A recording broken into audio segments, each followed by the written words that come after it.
Again, the assumption is this is going to work out nicely. This is sort of the deja vu all over again. I'm not going to do every detail, but I do want to start you in the problem. The first thing I would notice is just looking at it, and I'm looking at 9x4 minus 30x cubed. Yeah, I probably would, just for the sake of argument, factor out an x squared from that. And what would you get? You'd get 9x squared minus 30x.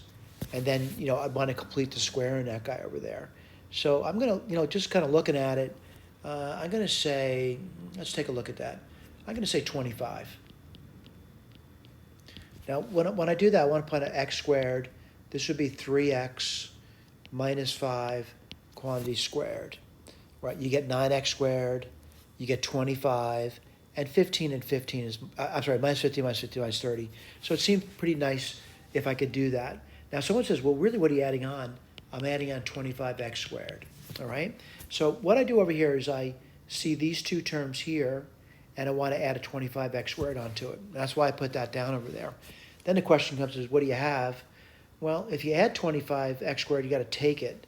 So I have minus 85 minus 25 now from this, and that would be, let's see, minus 210 then, all right? So then you look at these two terms now, and I'm kind of looking at, I'm hoping that things are going to work out pretty nicely, by the way. And yes, we've done this before.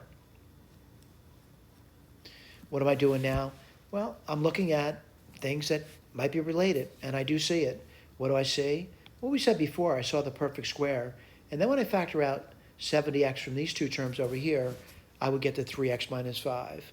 Then what would I do? I kind of recognize I have something over here, and I'll point out what I recognize. I recognize I have, well, let's write this down.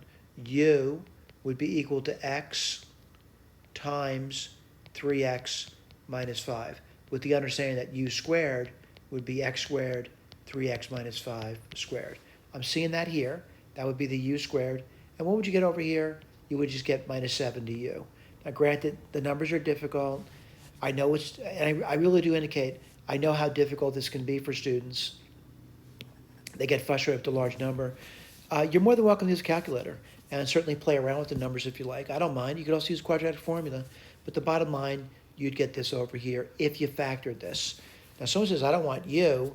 That's true, you don't want u, but at least you know what u is, all right? So I know u is 28, and the other u I'd get is 42.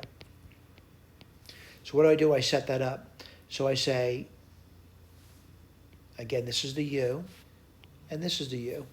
And again, what I do is I solve the equations.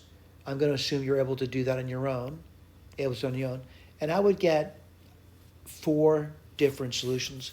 By the way, as expected, it's a 4th degree polynomial. I expect to get 4 roots.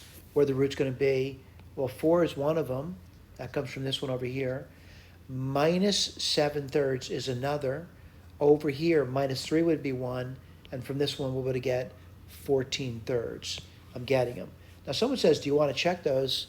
Well, you know what? You could. I'm not saying you don't check them. But where you check it over here. I could also say you could use a rational root theorem and long division to do that. And we've done things like that before. But again, I'm not going to say it's a reasonable problem. It's a problem doable with the technique that you know. Thank you.